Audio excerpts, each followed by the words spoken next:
In Luke's story of Jesus' birth, Mary is the one who comes to the fore. She is the one to whom the angel appears in that beautiful scene that is celebrated in so much art called the Annunciation. And her response, "Let it be to me according to your word," is seen as the response of the ideal disciple. Right at the beginning of Luke's Gospel, there is that sense that to be like Mary and to follow Jesus is to say, "Let it be with me according to your word." We then have that glorious song that Mary sings, often called the Magnificat, which describes the upturning of the world. The kingdom of God, where those who are proud are cast down and those who are humble are raised up, where the hungry are filled and those who are full are sent away hungry. It's a song which was sung before her by Hannah, mother of Samuel, and before her by Miriam, sister of Moses. It's a song of women who recognise that they themselves are among the voiceless and the humble, and the longing that there is one who will allow them to find their voice and to find the place they can stand. Mary sings the song for all of those.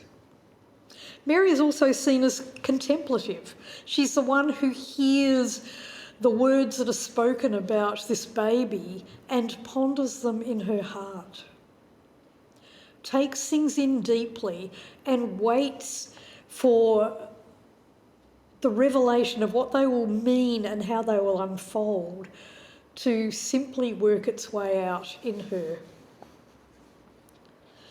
In the Gospel of John, Mary is the first to recognise that Jesus is extraordinary. And the wedding of Cana, the beginning, the very first miracle, the first sign and wonder, as John would call it, she is the one who says, "Do whatever he tells you." Do whatever he tells you. Again, the picture of the ideal disciple who understands and shows obedience. She only appears in John's Gospel at the beginning and the end, and at the end she stands with other women at the foot of the cross. And Jesus' words to John and to Mary again usher in that sense of the new family. "Man, behold your mother.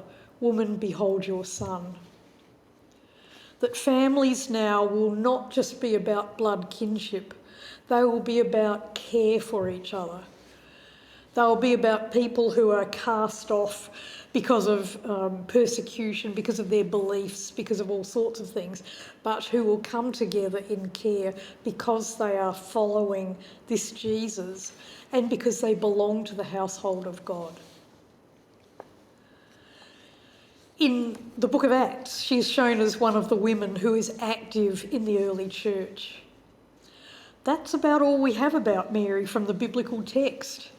Enough to give us a very strong flavour of a woman of character, a woman who is an example of what it means to be a follower of this Christ. But as time went on, people longed for heroes. They longed for people that they could relate to during the difficulties of living as humble, ordinary people. And so Mary becomes an intercessor that people feel that they can relate to. In one of the early books of the early church, the Protevangelium of James, which came out in the mid to late 2nd century,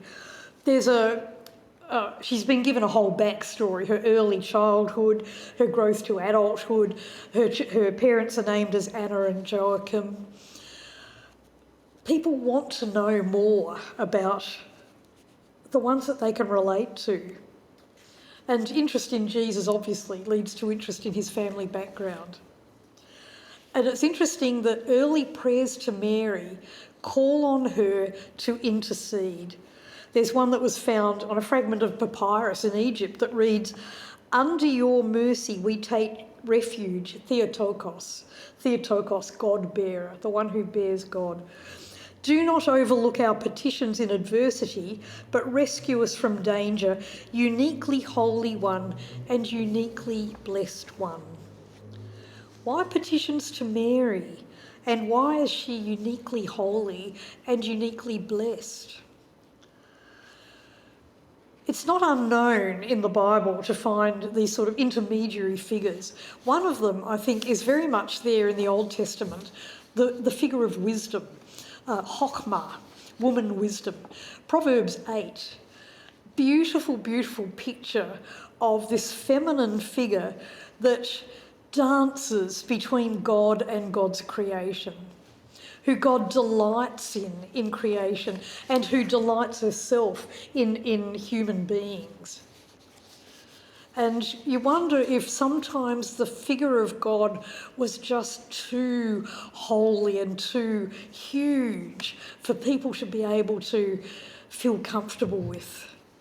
And something a little nearer home was needed, something a little bit more domestic. You might like to think about that for a little while. How does that sit with you? How does the feeling of a sense of godness that is a lot more graspable because it seems to echo our own experience? The Old Testament prophets were very uncomfortable with any feminine images of God because they tended to echo the religious traditions of the lands around them. But what about this picture of woman wisdom who is also a playful child? Does it make you feel uncomfortable or does it give you a sense of freedom?